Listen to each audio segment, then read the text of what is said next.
character building.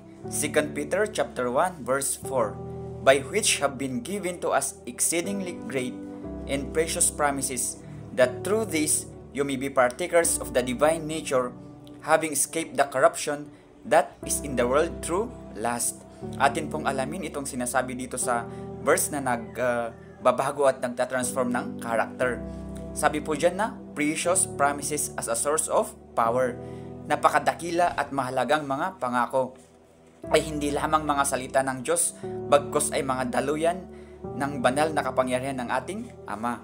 Sabi po dyan na through this, Christianity does not begin through doing, but through done work, the finished work of Jesus Christ on the cross, sum up in one word called grace. At sabi po dyan na partakers of the divine nature. Through these promises, we are not just forgiven, but also transformed, becoming partakers of the divine nature, meaning po, we can experience God's character, love, and power in our lives. At sabi po dito na we will escape corruption.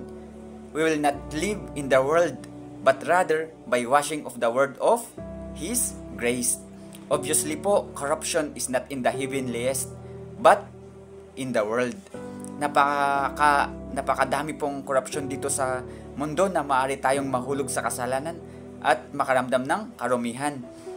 Pero ganun pa man, ang ating identity as righteous in Christ always remains. Para po tayong gold bar na kahit po ilagay po tayo sa putik at maputikan, pero pag nahugasan po tayo ng tubig, ay gold bar pa rin po tayo.